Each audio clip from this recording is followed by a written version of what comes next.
So I'm not going to talk about medeconomics, although it's very interesting. I'm just going to talk about chronic inflammation, why it's a problem, how it harms us, and what we can do about it. This is a very important graph because it pinpoints a point in history when everything changed for us in terms of our health prospects.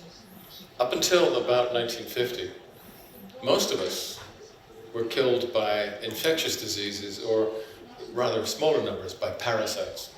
And you can see that since 1940, and if you go back to 1900, it's been a long decline, that the importance of infections became less and less. We were able to control them quite effectively, initially through various engineering programs which produced clean water, which had sewage treatment, unglamorous, not very technical, not really medical issues at all, but they had a huge impact on life expectancy and health expectancy. The antibiotics and the immunization programs made a small contribution, but they were in proportional terms much less. And then, just as everything looked as if it was progressing in the right direction, starting in 1950, a different set of diseases start to become important, and those are the chronic degenerative diseases. Where did they come from? Why did they appear? Was it because we were growing older? Actually, no. There has been relatively little increase in life expectancy over the last century and a half. Now, I know that's probably not what most of you think, because we are very commonly told that life expectancy has been increasing since about 1900. In fact, this is not very accurate. If you go back to the period immediately before 1900, let's say 1880, 1870, people at that time had a life expectancy that was actually very close to ours. It looks, when you look at the crude data, it looks as if they lived very short lives, but that is only because at that time there was a very high infant mortality rate. So typically, 1 in 4 children would die before they reached the age of 5, which meant if you looked at the life expectancy of the whole population, it appeared to be reduced by 25%, perhaps more. But that's just a mathematical artifact. If you look at life expectancy in the late 19th century, and you start looking at life expectancy from the age of 5, that is, once that period of vulnerability has passed, you can see that at age 5, they had almost the same chances of surviving until 60, 65, or 70 as we did. And if you don't believe this, go to the old cemeteries. Look at how people lived and died. And you will find many instances of children who died and were buried at a very young age. But for the ones who survived, you will find many people who survived into their 60s, 70s, 80s, 90s, who reached 100. And they had to have been very healthy, because there was really no health care, no real functional health care at all at that time. It turns out that not only did they have a similar life expectancy, they actually had a better health expectancy. We can expect to spend the last 15% of our lives in a stage of progressive disease and medical dependency. It wasn't like that in the 19th century. They tended to remain very healthy and very functional and fit until weeks, sometimes days, before they died. And we know this. We have analyzed this period in enormous detail. It was an age that documented itself intensively. We know, for example, that the navigators, these were the part-time laborers who built the bridges and the canals that changed the face of 19th century Britain. These were people at the bottom of the socioeconomic scale. And we know that each man, and they were all men, was required to dig with their hands. They had no machinery. From below their feet to above their heads, if they were working in the canals or in sidings for the railways, 20 tons of rocks and earth and rubble every day. That's not just an Olympic athlete, that's a super Olympic athlete. You can only do that if you are supremely strong and fit and resilient. And they did this day after day after day. They were supermen. They were healthy in a way that we rarely see today. So they would get into middle age and then old age with basically their health still intact. Physically, mentally, in every other way. And then they would die very quickly, which means dying very cheaply, very often in large numbers, because commonly a cause of death would be an epidemic, an infectious epidemic. What have we gained? The answer is not much. Very little in the way of longer life. And actually that advantage is now being lost because life expectancy is falling. And we've actually lost. We've lost out in terms of health expectancy. We do not live healthily as long as they did 4 generations ago. And that's not because we have a better medical system. Well, clearly we don't. We have all kinds of drugs, extremely toxic, extremely expensive, that we use to treat the symptoms of these problems that have become so common. But they haven't made us healthier. We pay a very high price for this form of medicine, which is called reactive medicine. We wait until people get sick, and then we try to repair the damage. And we, frankly, do not do it very well. Much better to look after yourself. Much better to stay healthier for longer by taking care of yourself. And that means a little bit of physical activity, that's important. We were made to move, and if you don't move, you pay a heavy penalty. But we evolved in an environment when the only foods that were available to us were what we could hunt, or forage, or grow. Basic produce. And we've moved a long way from that. In North America, almost 75% now of all the calories that are consumed are in the form of ultra-processed foods.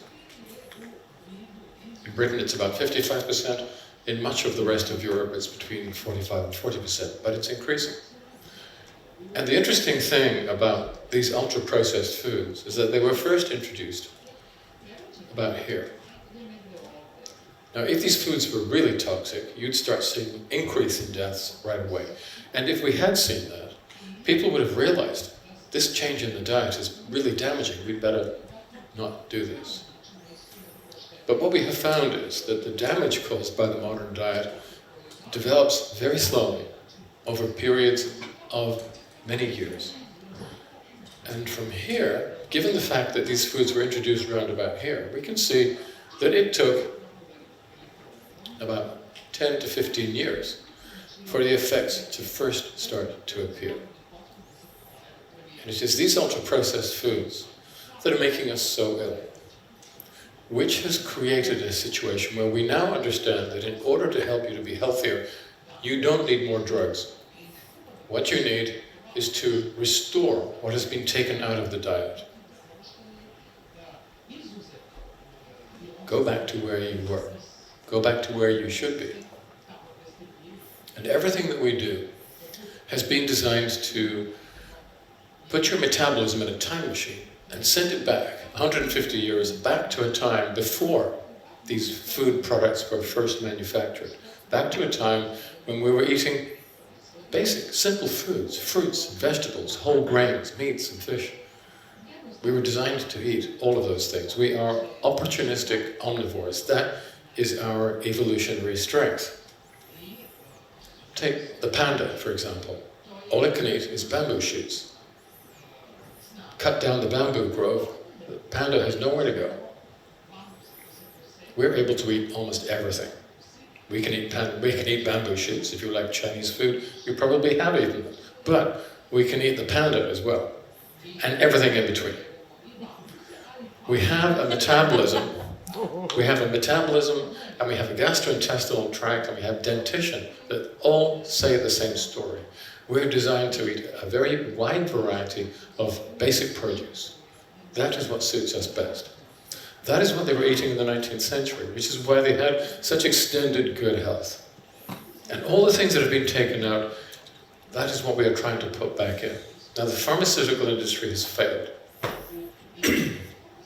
Despite a century of growth, economic growth, to the point that they are now powerful enough to corrupt governments and government agencies. Despite that, we have just got sicker.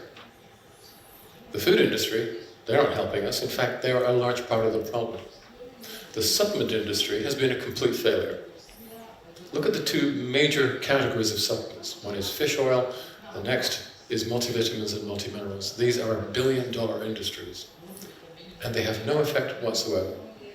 Fish oil has been studied in literally hundreds of trials, and the Cochrane collaboration, which is the international group consisting of the best and the greatest scientists around, have looked at all of these studies, and they have proved again and again that fish oil has no health benefit whatsoever. One of the reasons for that is that fish oil and oily fish are not the same. Oily fish are clearly good for you. They clearly do improve your health. Fish oil doesn't, because fish oil is a long way from oily fish. A lot of the good things have been taken out. And when you look at multivitamins and multiminerals, they don't give you any benefit whatsoever. You might feel when you take a multivitamin that you're doing something useful. You give some to your children and you think, yeah, well, that's something at least. No, it isn't. They don't change life expectancy. They don't change health expectancy at all. How is that possible? If our diet is causing so much disease, you'd think supplements would have a positive effect. They don't, because they are so badly formulated. In fact, they're formulated along the lines of a pharmaceutical model, which is entirely incorrect when you're dealing with the incredible complexity of a live human being, of a live organism. I want to show you some slides which will reveal just how bad things are and how much the pharmaceutical industry has failed. First of all, because of the development of these quite toxic, rather addictive foods, which are full of calories and which are almost empty in nutrients, we are becoming heavier. And as we become heavier, we become more likely to develop type 2 diabetes, which means you're more at risk of kidney disease, liver disease, cancer, dementia, a whole range of problems. So NAFLD, that's liver disease, end-stage renal disease, they're increasing. You lose life expectancy. And in fact, liver disease has now become a huge global problem. Cataracts, we see more of those because if you're diabetic, you have high blood glucose levels. And those levels of blood glucose cause a process called glycation. The sugar molecules stick to proteins in your body, and they stick to the crystalline proteins in the lens of your eye. And once they are stuck together, they're no longer transparent. That's why we see more of those. We're seeing more osteoporosis, and we're seeing more osteoarthritis. This is based, a lot of it, on extremely good historical Swedish data and relatively more recent American data. There is no doubt that our musculoskeletal systems are being harmed, and our immune systems are being harmed too. Lots of evidence for this. Increasing evidence of the allergies, which might be asthma, or they could be allergic dermatitis, or conjunctivitis, or rhinitis, or it could be one of a number of allergic conditions that we now know affect the gastrointestinal system. The immune system is clearly not working entirely correctly. And further evidence for this comes from the increasing numbers of patients who have autoimmune disease, where the immune system appears to be attacking the host. The reality is probably a little more complicated than that, but those conditions are also increasing. And so are the dementias, the neurodegenerative diseases. So Alzheimer's and Parkinsonism and vascular dementia, all of those are increasing. And because these conditions are presenting in younger and younger patients. And because we have no very adequate treatments, it means that more older patients are dying with these conditions. And one of the statistics that I find saddest of all is that in the over 75-year-old group, and I'm there next year, the death rate amongst women has increased by 300% and amongst men by 500%. All of these figures are telling us, they're telling you, that we are being poisoned. Something, or perhaps some things, in our diet and our environment are poisoning us chronically and extensively, and they're damaging our health expectancy. And if you damage your health expectancy by enough, you will start to lose life expectancy as well. It's an inevitable sequel.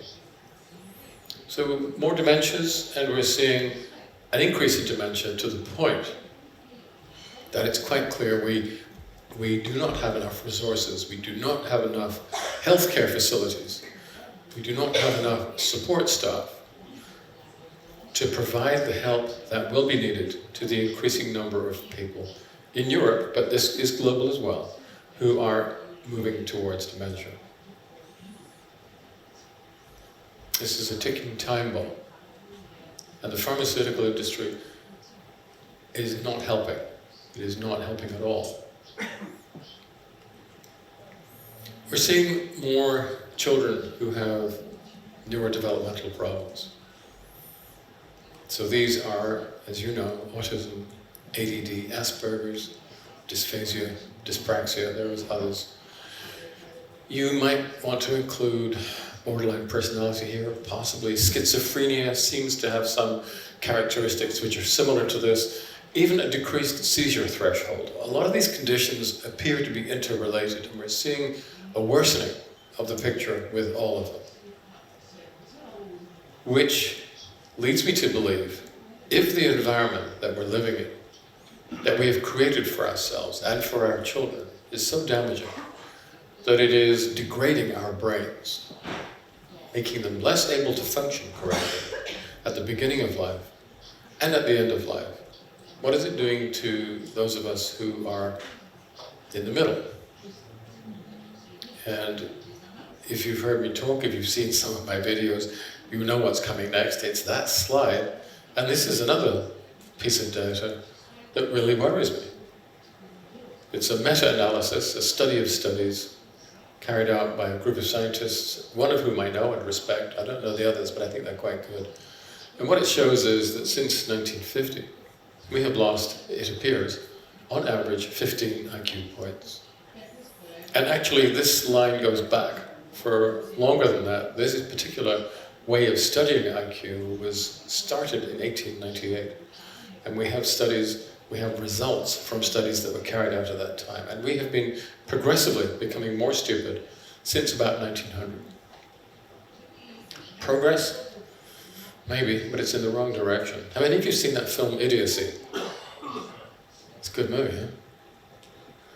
At the beginning of that film, it shows a graph just like this. And you know how that ends up. So, are we heading in that direction? Are we going to become complete idiots? It's a worry. It's a worry. And it's clearly something any parent should be worried about. I know that every new generation thinks it's far smarter than its parents. I mean, that's natural. But that's not the way it is. I leave that up to you. You can tell your kids, no, you're more stupid than I am. Look, I've got the graph that proves it. Good luck with that. But I don't think we can deny the evidence. And since this paper was published, and it came out in 2020, which is here, a couple of further studies have been done, and they suggest that we're still on that same downward path.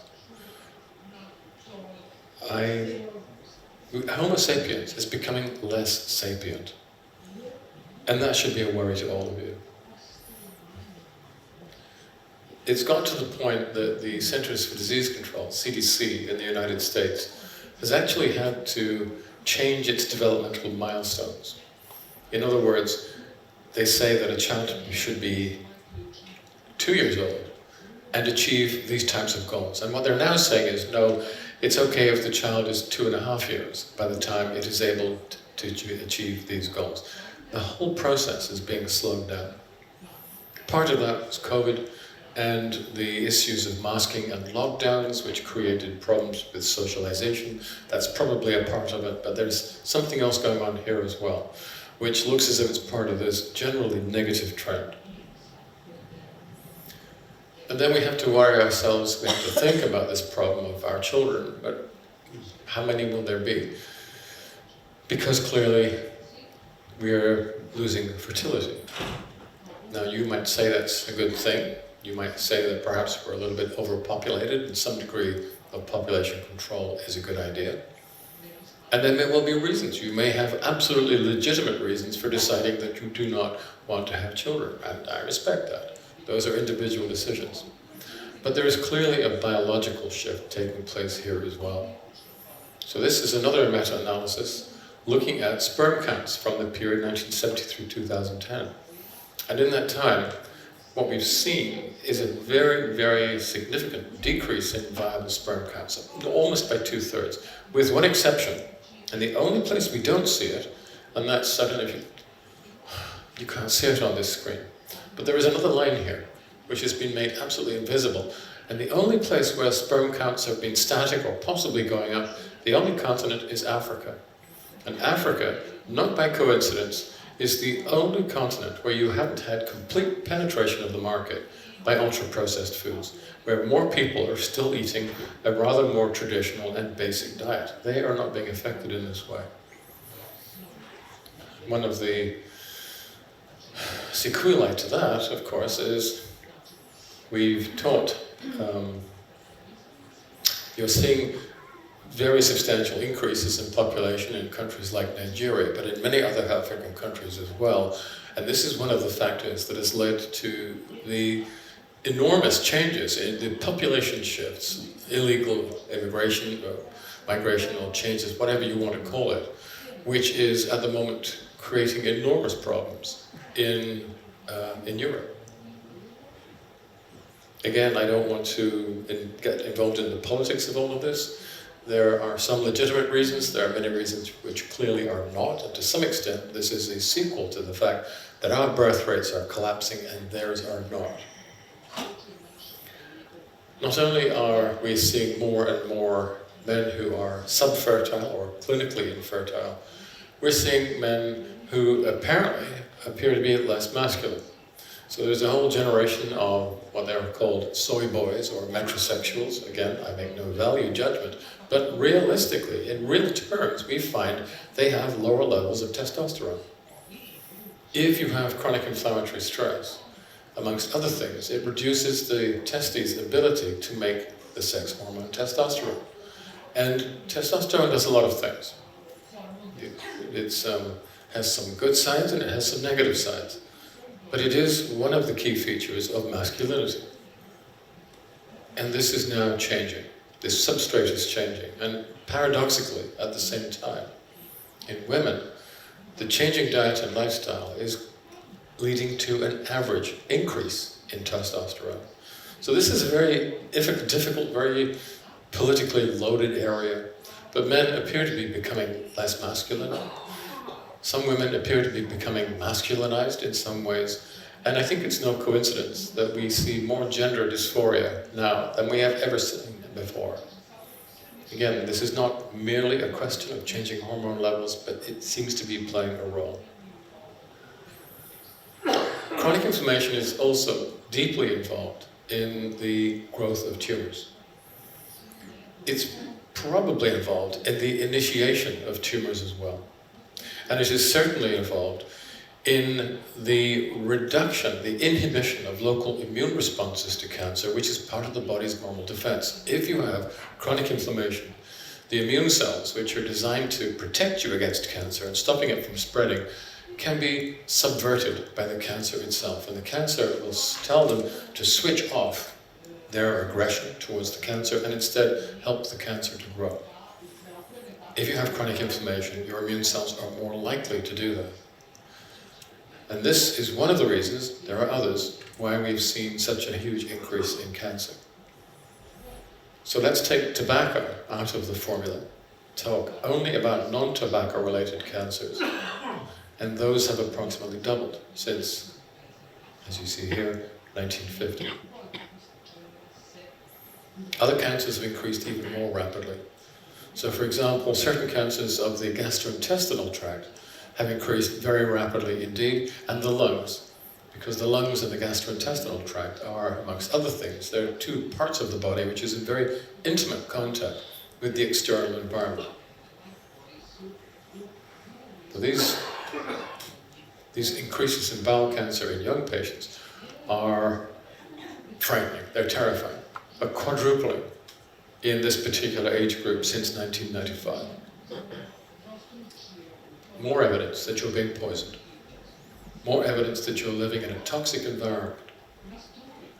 And more evidence that it is better to focus on prevention than treatment, because the treatments for cancer, even the new biologicals, which are not as barbaric and destructive as the first generation cancer drugs were, are still very, very harmful.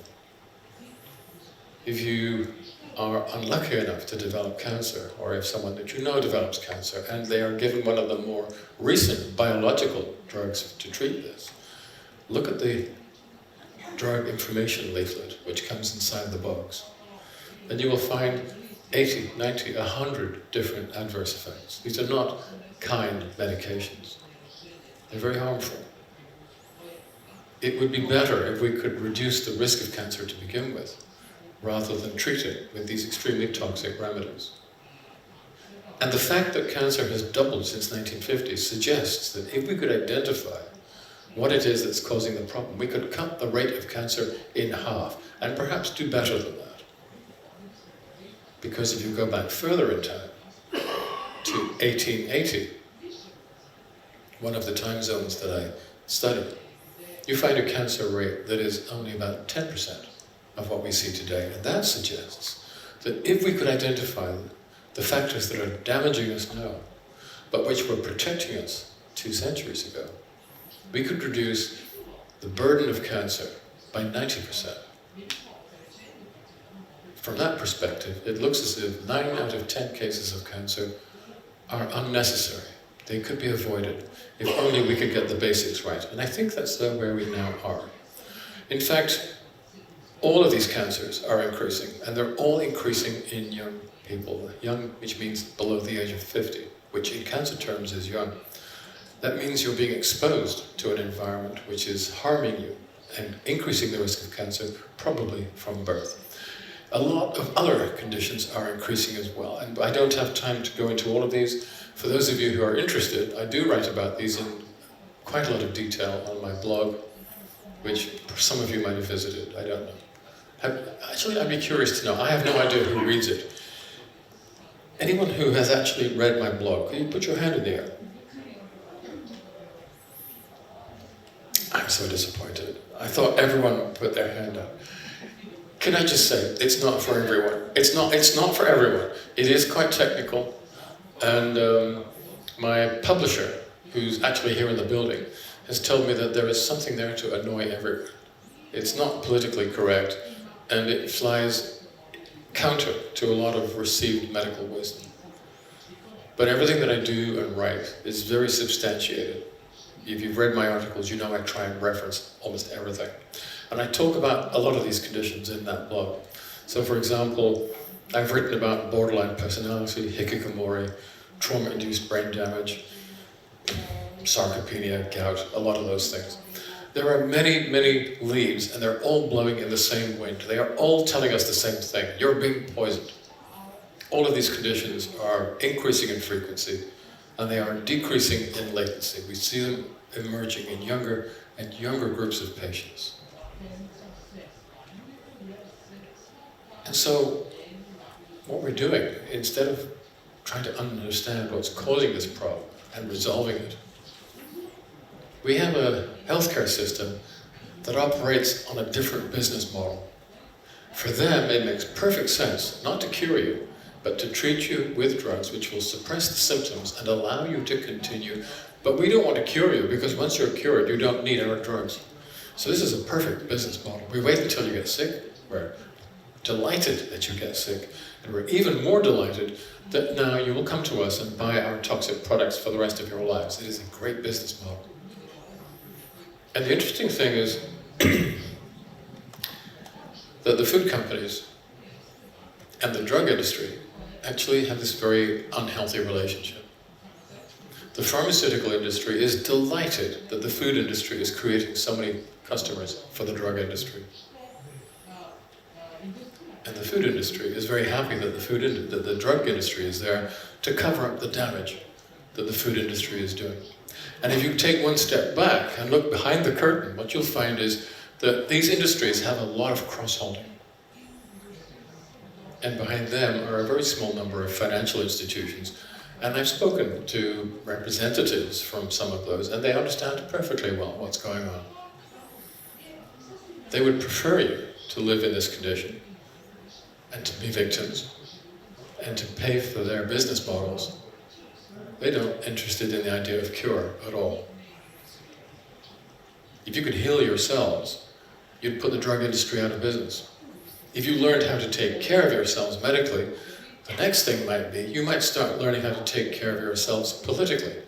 And then where will the parasitic elite class be? I'm sorry, no more politics. I've been told I mustn't talk about these things. But the whole point is, with what we know now about the diet, the lifestyle, and disease, we can return control of healthcare to you.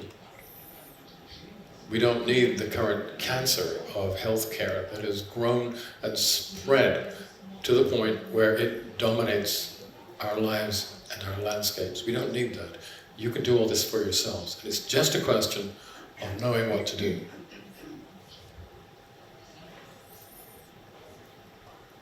And even if you think you're healthy, it would be a good idea to start investigating this, because all of the diseases that I've talked about develop over many, many years, over decades.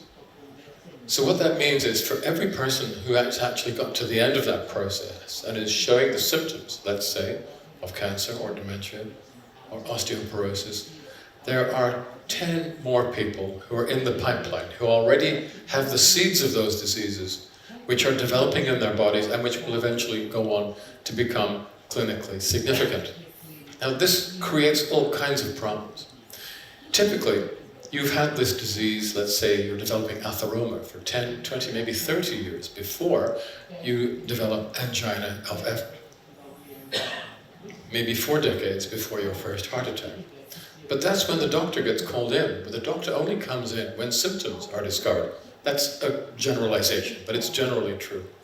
So the doctor is like, let's say, a fire department, a fire controller, who only arrives at the building after it's burnt halfway to the ground. The doctor almost always arrives too late. And when they do arrive, they have the wrong tools. All they have are pharmaceuticals, because all they learn at medical school is pharmaceutical medicine, because the medical schools are influenced to an unhealthy extent by the pharmaceutical industry, who fund them and design the algorithms that the doctors must then use when they treat their patients. And I know that there are doctors in the audience. And I don't mean to be unduly critical of them, because I think that they are needed. Doctors are necessary. We will never replace them. And there are many doctors who are legitimately, of course, doing the best they can for their patients. Their hearts are in the right place. I'm not convinced that their heads are always in the right place, but how can you blame them? Because from the start of your medical training until the moment you leave the medical school, and then after that, through post-qualification education, they're taught for every ill there is a pill. So they know prevention is generally a good idea, but they're not really given very much information about how to do that. So people have, even when they're healthy, they think they're healthy, they're not, they have these types of healthcare problems. They're already developing osteopenia. They're already developing liver damage and heart disease and dementia. They just don't know it yet. In fact, this pattern is so common that we think of it as part of growing old. And the only reason why we know it isn't a part of growing old, is because of vestigial groups. And these are people who are still living in the 19th century. Typically in islands and small remote places, they don't eat ultra-processed foods. They're still physically quite active. And they don't get old in the way that we do. As they get older, their blood pressure does not increase. As they get older, their risk of dementia does not increase. In men, the prostate doesn't grow. Benign prostatic hyperplasia is unknown. And this is a problem that very, very older men have in our society today. But it's unnecessary. It's nothing to do with growing old. It has everything to do with being chronically poisoned and suffering from chronic inflammatory stress. And all of this, it now turns out, the greatest part of all of these problems is caused by our diet. And this is now increasingly widely recognized, and we now have gone further in our understanding, and we can say that the way in which the modern diet and lifestyle is harming us is through 4 mechanisms. Chronic inflammatory stress, type B malnutrition, dysbiosis, glycemic mismatch. And because you're all Xeno people, you know all about these conditions, and you know that this is what chronic inflammation looks like, and you know that you need the omega-6s to start an inflammation sequence, and you need to be able to do that if you've been infected by a germ or you have experienced physical trauma. And then you need to stop it with the omega-3s. It's like the accelerator and brake on a car.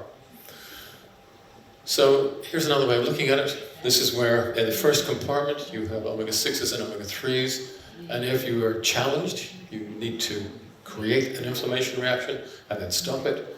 But in order to do that, you need the 6s and 3s in your cells, which reflects the ratio of the 6s and 3s in your diet. And once that happens, you get immune cells clustering around, and they pass various pieces of information out into the tissues, and they do that in little structures called exosomes, which are little particles that the immune cells shed into the environment. And they contain many, many different kinds of information, including enzymes called matrix metalloproteases, which are very destructive. And so a healthy diet will give you the right proportions of 6s and 3s, but also lots of polyphenols, which block those enzymes. The problem is the modern diet gives us a very high 6-to-3 ratio, so the cascade, the inflammatory cascade, starts to overheat. And then it takes away the polyphenols, and so the second part of the sequence starts to overheat. And now you are releasing these very destructive enzymes into the body, and they break down the extracellular matrix, which is what holds you together. And if you're exposed to large amounts of these enzymes very quickly, it dissolves you. This is a flesh-eating bacteria. These are the same enzymes that are released very slowly over many, many years that lead to the destruction of healthy tissue. And it is directly caused by these companies, Coca-Cola, Unilever, Mars, Danone, Kellogg's, and these ultra-processed foods that they eat, because this diet has a very high volume of omega-6s. It contains almost no polyphenols, very little prebiotic fiber, which means you have dysbiosis. It contains very little 1,3,1,6 beta-glucan, so you have immunological problems. It contains pro-inflammatory compounds, and it contains too much sugar and too much salt. And this means you have chronic inflammation, and the effects of the inflammation are severe. And this is a diet that will make you ill, and it will kill you. Our ratio of 6s to 3s is now very high. Probably should be between 2 and 4 to 1. It's now 15 to 1 on average in Europe, 25 to 1 in North America, and here in Serbia, you may be the world record holders. The average is 43 to 1, and I'm hearing about cases who are presenting with over 200 to 1. That is amazing. Polyphenols, well, our intake of polyphenols has fallen dramatically for different reasons, which maybe we can talk about afterwards. This shows you how much more omega-6s we're drinking, and this shows how much more sugar we're eating. This is a recipe for disaster because these are empty calories,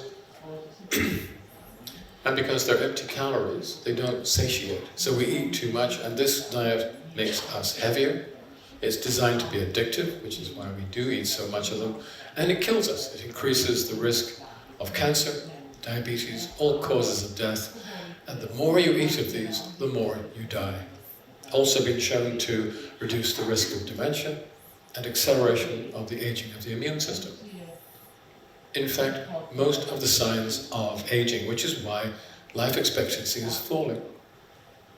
Now, Americans eat most ultra-processed foods, so their life expectancy is falling most rapidly. After that, Britain eats the next, which is why life expectancy is falling in Britain too.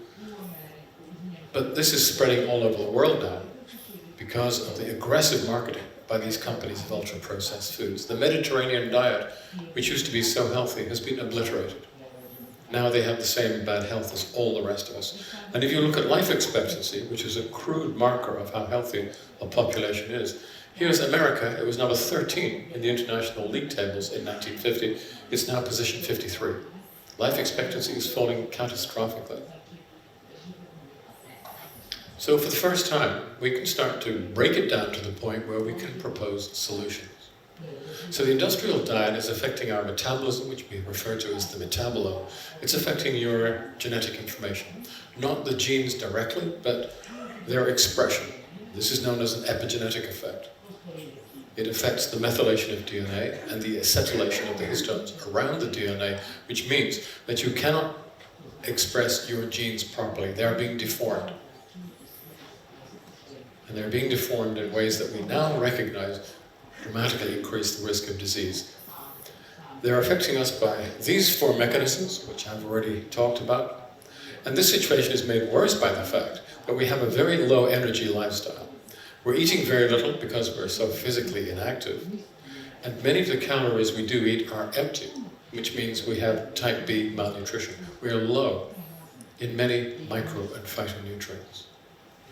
And because we're eating so much sugar, and because we're so physically inactive, we have a very marked tendency to accumulate glucose in the bloodstream, culminating in metabolic syndrome and type 2 diabetes. For the first time, instead of just saying, well, these are diseases of civilization, therefore we should become uncivilized to protect our health, we can now be more granular. And we can actually devise antidotes to each one of these specific disease-causing mechanisms. Chronic inflammatory stress, we can stop. We really can stop it in a non-toxic way, in a safe way, with a combination of omega-3s and these very, very interesting polyphenols that you find either in cold water seaweed or in olives. You know how to do it. You know how effective it is. We can alleviate dysbiosis with mixed fermentable carbohydrates, restoring the microbiota that we all had 100 years ago.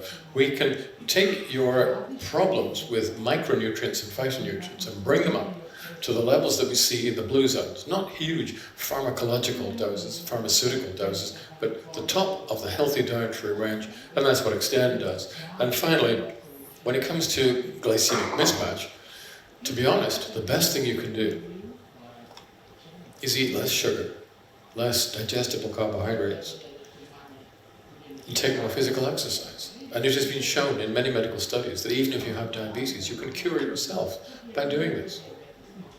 But for those who won't take more physical exercise, or who can't, because they're hemiplegic or paraplegic, or they have joint problems, or they're just lazy, we have a hack. And that is a compound that you can use to trigger an energy sensor called AMP kinase.